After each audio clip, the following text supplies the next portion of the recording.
What's up, guys? It's Damp. I am actually very grateful for all of you for throwing a ton of questions at me on stream, and I've been getting some in the email inbox and some on Twitter. So, thank you all very much for your questions. I'll do my best to answer them in videos as I can.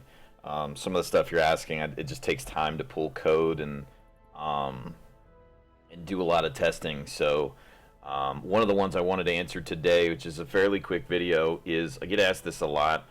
What quirks or negative quirks or diseases are worth keeping now that they've kind of changed the way that they're pulled, being in their own little area down here? And I listed two that I feel are worth keeping, or at least considering keeping, and I wanted to go over those with you all. So it's a pretty common question I get: is rabies worth keeping? Should I get rid of it? What else is there that's like rabies that I should keep when I get it?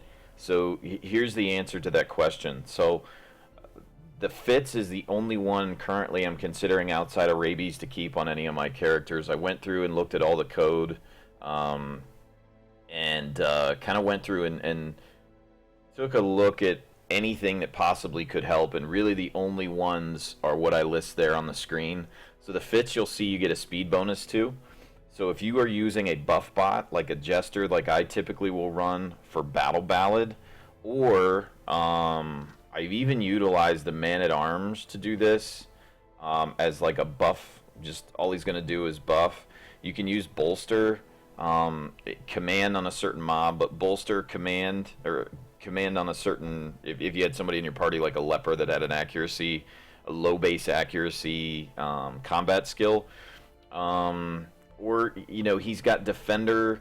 I mean, he has a lot of stuff that he could utilize to buff your party if he was in the fourth row. So if you stack speed on him, you'd know that he'd be the one to, well, you wouldn't know, but typically he'd be the one that would go first, and that would allow him to buff the party before they take their turn, so they're going to get his benefits.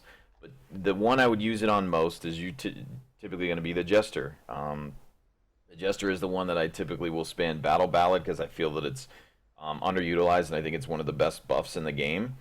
So that would allow him to go first, or debuffing another mob. You could use the Fitz for, but because it has an accuracy and a crit debuff with the Fitz, I'd say you primarily want to stick to buffing. So you're going to keep the Fitz for that. Now I'm going to get questions.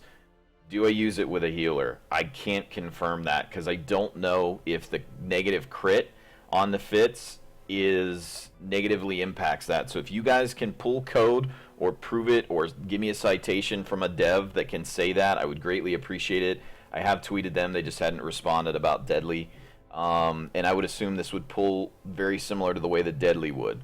So I still haven't gotten a response on that. If you guys can pull a citation that shows that it works with a healer, I would tell you the Fitz is probably something you don't want on your healer. However, if the crit doesn't impact them when they're healing, then I would say it's worth taking, or worth keeping rather, if you get it. So that's the first one. The second one is the one that typically almost everybody knows. Rabies. It's been tweaked now and again, and I'm sure these will be tweaked over time.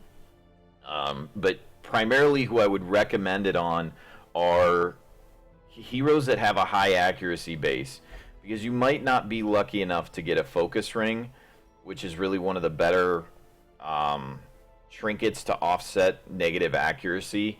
So I would tell you, consider characters like the Hellion, where her accuracy base is already at a 95. This is obviously a veteran level character, but that accuracy base doing 95 is pretty high in comparison to looking at a Leper at level 3.